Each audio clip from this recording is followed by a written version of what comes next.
What's the capital city of Fiji? Suva. Which unstable element is atomic number 87? Francium. How old is the North Atlantic Treaty Organization? 74 years. How do planes fly? Do you know the Bernoulli's principle? Relationship between speed of fluid and pressure. What's your HIV status? I'll check very early on Monday morning. Sorry, 20 minutes.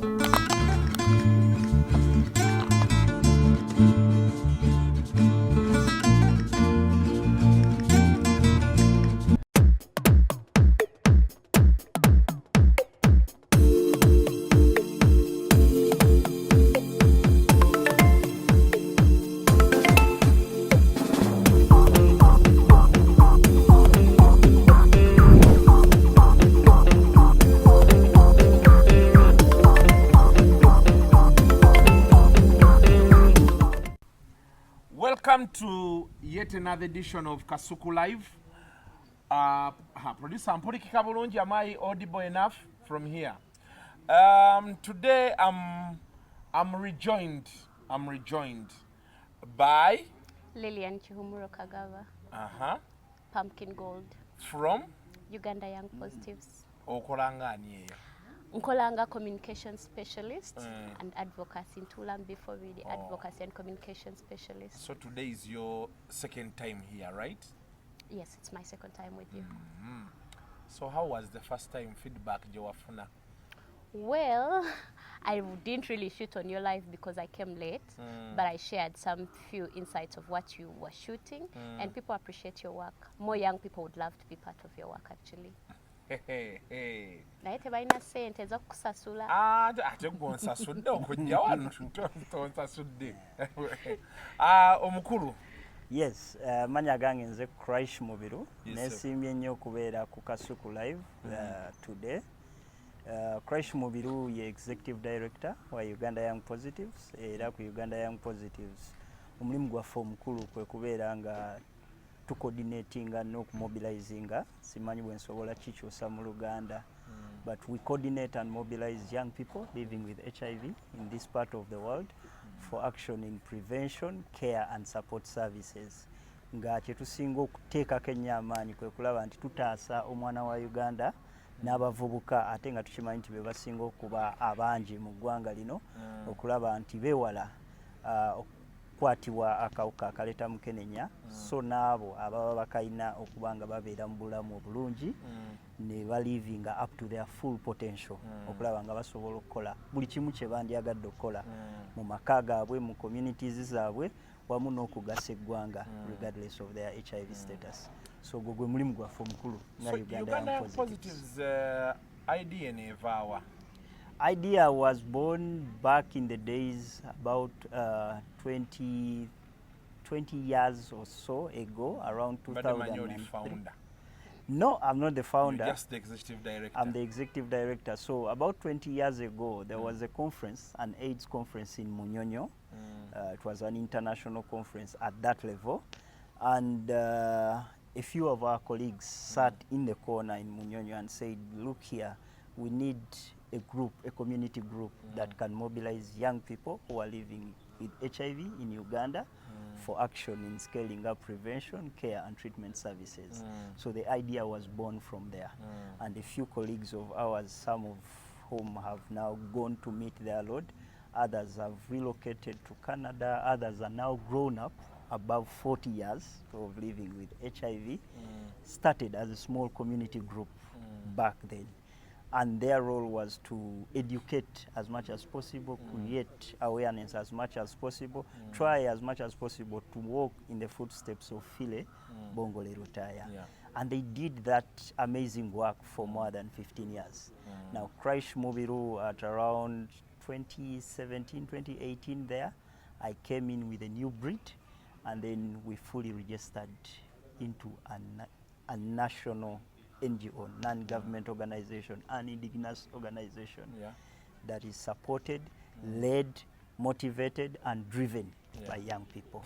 How are Young Positives responding to this whole message of prevention, you know, like you've said, in line with Uganda Young Positives?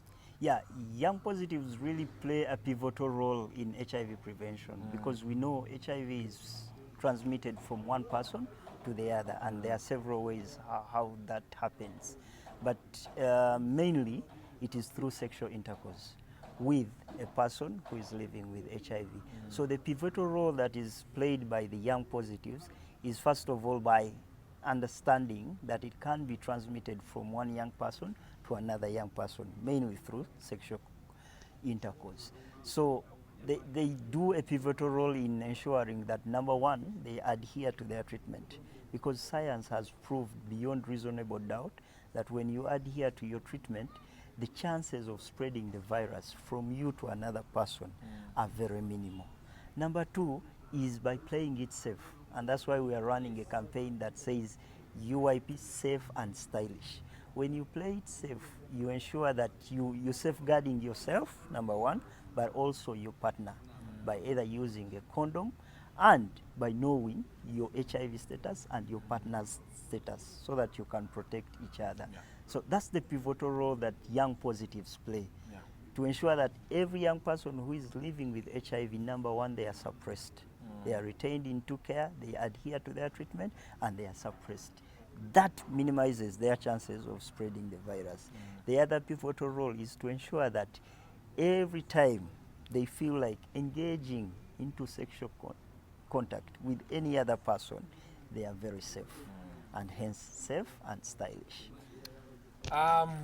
Obulamu sizaala. Akantu akani yakaleeta.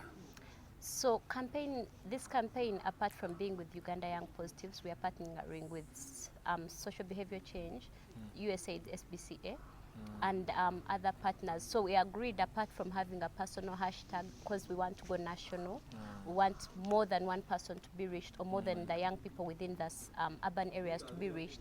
We chose another theme, but also a hashtag that relates with young people.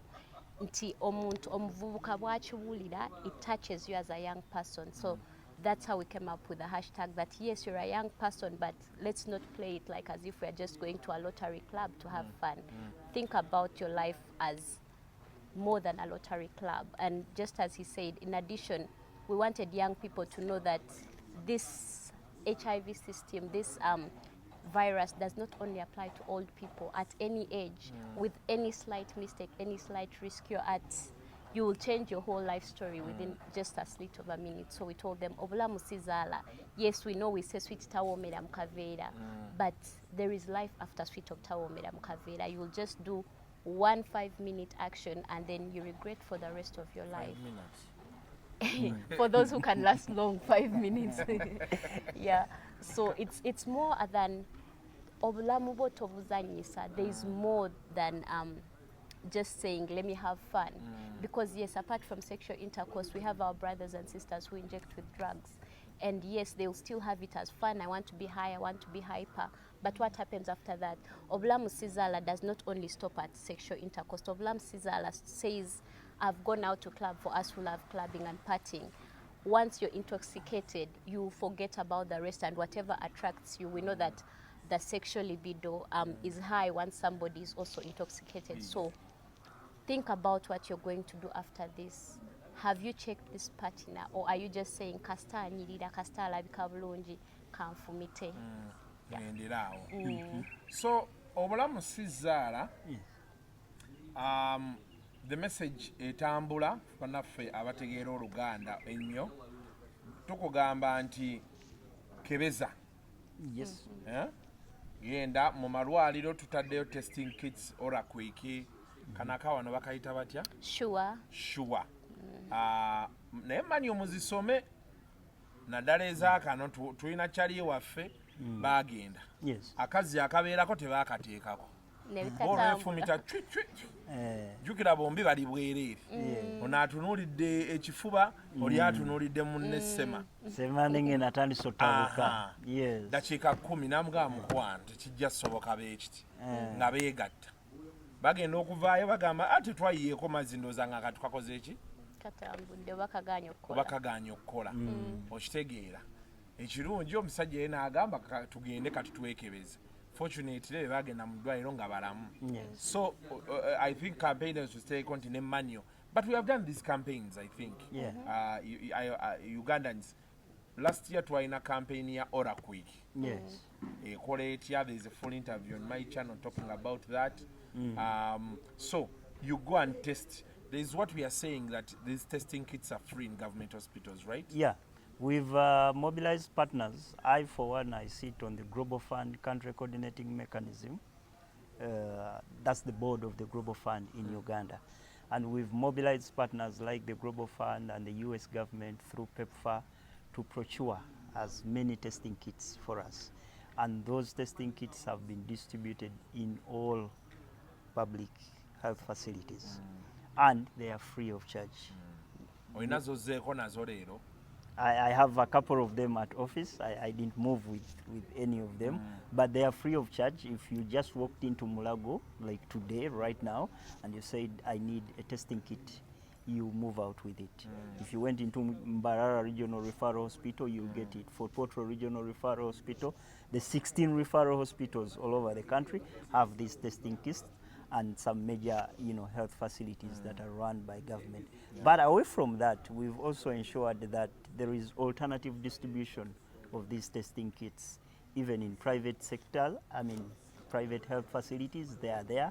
In pharmacies, they are there. So, muna Uganda toyina kyakwekwasa okubanga tomanyi status yo. Bw'oba otya okufumita banti okunfumita, Yes. simanya biki tukugamba nti use a condom.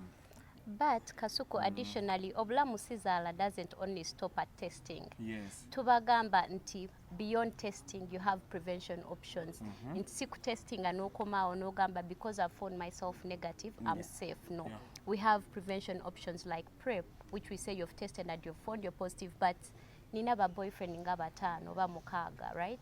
And I need something from them. So okoze otya okulaba nti weewala okufuna akawuka from any of them kubanga tomanyi gye batambulira. We have other prevention options. PrEP weeli, government has fought so hard kulaba ne injectable PrEP ku bantu abataagala makelenda. It also shall be rolled. Injectable PrEP. Yes, it's being rolled out soon. I think the end of this month or early next month. PrEP is before. Yes, before exposure. So bagenda kuba empiso ya PrEP. Yes, so empiso ekubeera mu bbanga ki? So empiso gye bagenda okutandika nayo is for 2 months. But with the research going on, we are hoping that we shall also have one for 6 months. Nze Lilian nzize nekebeza sina kawuka naye nchimanyi I'm sexually active with more than one partner, or with the one partner we are not in a committed relationship. Bankuba akayisaako nembeera nga nina option ekola ki eyeziyiza just in case waba ina watambulidde walala wa mama kikaawo baani bwakomawo ewange ndi safe, nina protection gye nyambadde so that I do not get infected. But still, when we are campaigning, we are not only talking about young people who are at risk of HIV. Naye nange awangala n'akawuka akaleta mukenenya oba naawe awangala n'akawuka akaleta mukenenya. Obulamu sizaala. I'll give an experience of my mom who passed on last year. Oh, sorry. Talking of obulamu sizaala, she reached a point and got tired of medication and she went into what we call advanced HIV. So obulamu sizaala, bw'oba olina opportunity right now nti eddagala weeriri ate toyina kusasula sente kulifuna. Take it well so that you attain U equals U, nti tokyafuna zino endwadde ez'amangu ate tosobola kusiiga munno. So obulamu sizaala is an all-round campaign that is talking to both a young person living with HIV and the one not living with HIV, that obulamu tobuzanyisa, the opportunity you have today, you may not have it tomorrow, or there are other people who do not have it.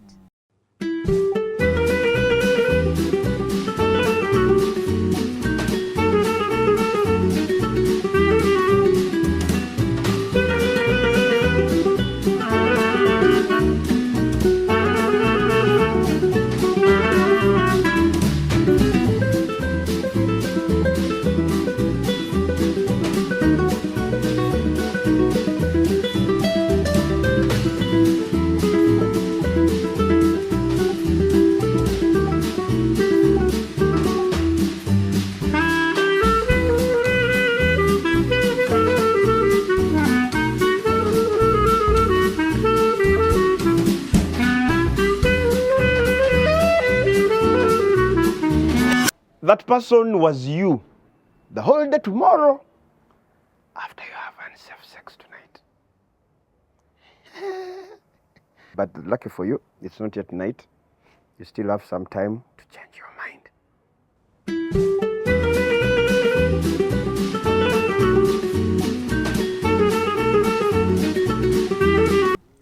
Nina kenjagadde Shalom ndowooza gy'oli ojja kuwuliriza nnyo sheeno bagambye you're rolling out when? It's Very soon. Very soon it will be The out. science has proved, I mean, studies have been done, research has been confirmed that this injectable PrEP is actually a wonder drug that can prevent you from contracting HIV in a space of 2 to 6 months. And it's going to be rolled out in this part of the world. So baleese empiso Yes.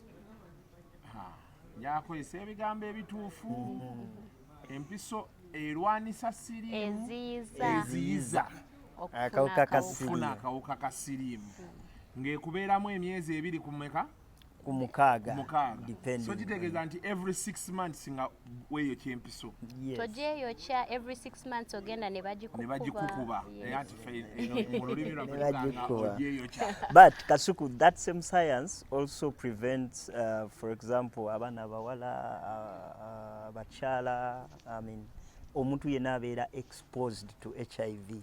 That same science ebeera pre, naye waliwo the other science of post. Just in case weegase n'omuntu nga toli sure of their HIV status, omwana bamurepinze, omwana bamudefirinze, we recommend to our communities mugende mu health facility yonna ekuli okumpi at the earliest possible time nga tewannayitawo more than 72 hours bajja kuwa eddagala lye bayita PEP. Omuntu oyo ojja kuba omuziyiza okufuna akawuka likyali lyakumira. Bannafunayo lya mpiso. si lya mpiso. Naye banna nawulidde ekisajja ekayunga eyo noza semanengene waakyo yakiyiseeko nekikwata akaana k'emyaka 2. Can you imagine? Nekikayuza, I mean, anus ne vagina byonna byayulise. So baby afuluma pupu ne susu at the same time. I mean, bamutute mu kooti and all of us were touched. N'omulamuzi yabadde forced okusikensawo ye emabega and she contributed to the treatment of this baby. So we still have some radical elements in our country abakola ebintu ng'ebyo, but Ugandans should know we have advanced medication that can prevent you from getting HIV or your baby from getting HIV or any other person who has been exposed to HIV. mundu yange efudde. Mudu togitta No, Kasuku. that person kati ate naye agenda mu kooti era. Yes, of course, bamutute mu Sometimes, kooti. anyway. Mob justice yandikozeewo. Tekikkirizibwa but anyway. But the good news is that the scientists are making progress. Webanga batandise okufuna empiso. Eddagala eryo terimirika bannange. Yeah. But we are saying amidst all things, you know, most of you want to watch useless things. When we come here, we are talking about musicians, what you're jolly. Now, these things really touch your life. You have seen me every time saying on every show we do, obulamu sizala, use protection, test. Amidst everything that is being said, I want to go back to the cores. Use protection. Test. Be faithful.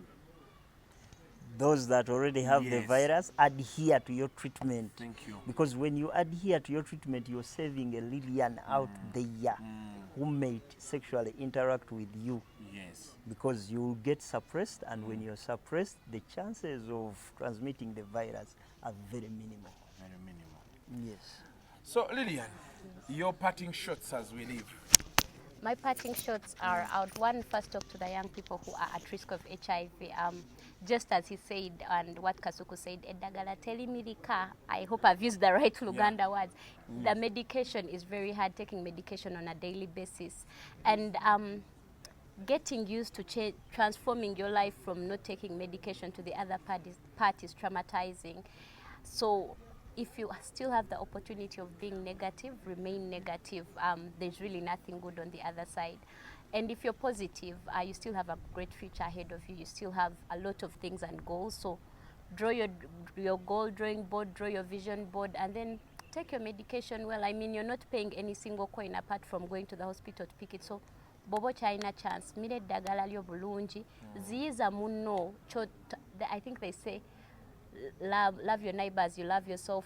Mu Luganda simanyi we bakyogera, but yagaliza munno ngagwe bwe yagala. Yes, so please protect as many lives as you can. If I had an opportunity of not being negative or positive or changing my life story, I would, but this is how it turned out. So please, if you have an opportunity of taking the medication, take it very well. You're positive.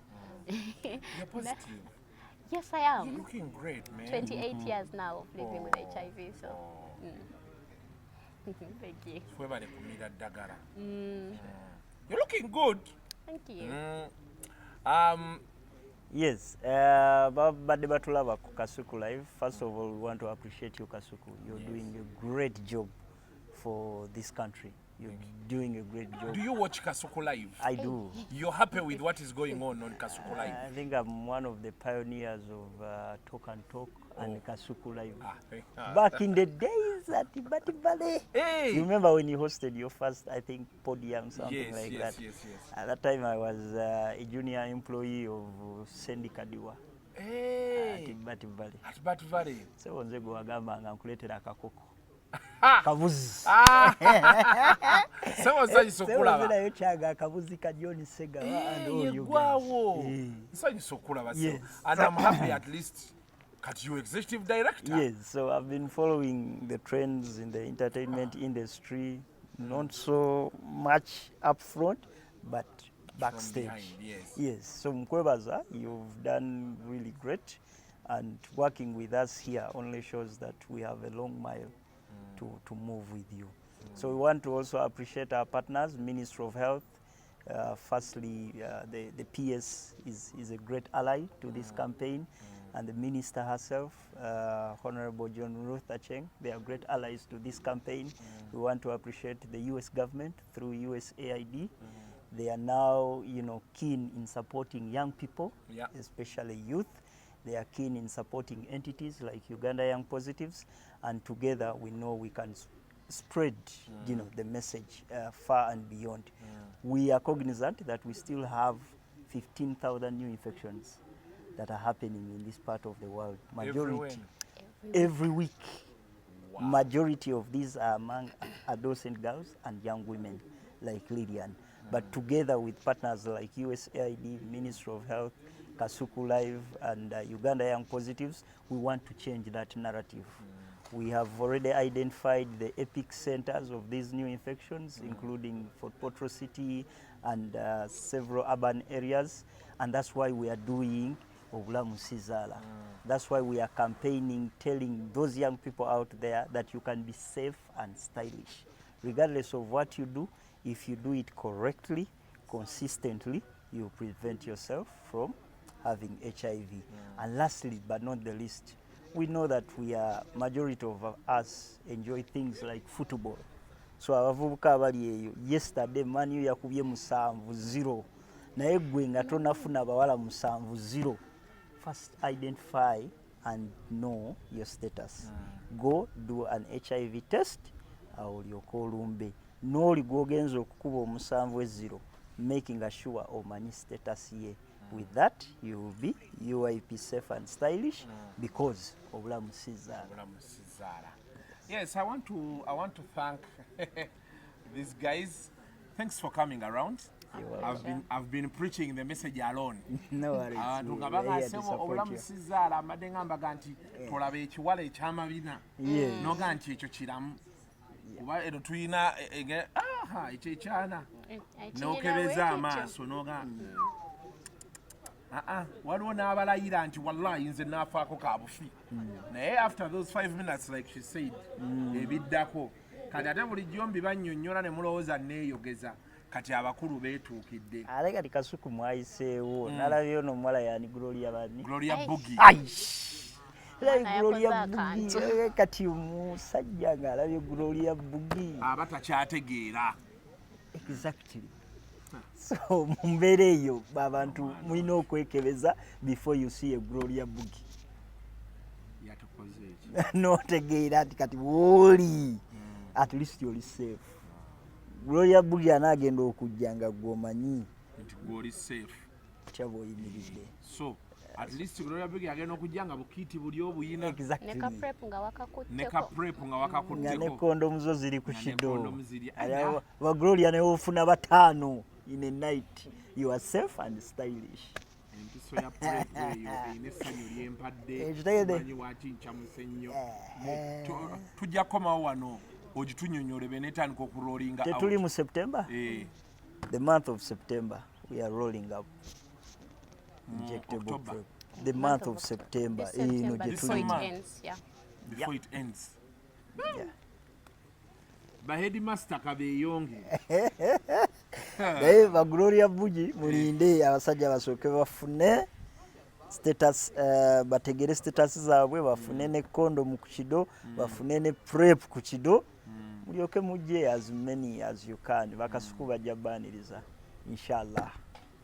Kale byebyo nno bannaffe tweyanziza nnyo mwebale kujja kwogerako eri ggwanga. The young people especially kuba oli Uganda Young Positives, the young people, please don't throw away your life. Yeah. This one I would say, you're out there, I want to be like Kasuku. Kasuku, I like you so much. Kijja kunnyumiranga 20 years from today, 30 years from today, you're seated here where I am, you're gladly saying, I'm here, I'm hosting my mentor. I'm hosting a guy I used to look up to. Sure. Watch tegeera ng'obulamu butambula. Omukyalo ono nga bagambye, of course, worldwide, scientists have made advancements with research and this and this to make sure nti at least ne bw'oba ofunye akawuka osigala oli mulamu. Naye ono nga bagambye the discomfort of having to take those drugs every day. Kati akunyonyodde maama ye yatuuka n'abikoowa. N'akola ki? So gwe ali eyo nga tonnaba kutuuka mu mbeera eyo tukutegeeza. Tukuddiramu. Test. Use condoms. But most importantly, be faithful. To your partner. Okitegeera. Obulamu busobola okubeera ng'ate bukunyumira nga butambulira wamu. Nga betera bagamba obulamu si zzaala obulamu bako obukutuswako bannaffe aba Uganda Young Positives, Ministry of Health ne USAID. Nkyogedde bulungi? Yes. USAID or USAID? USAID.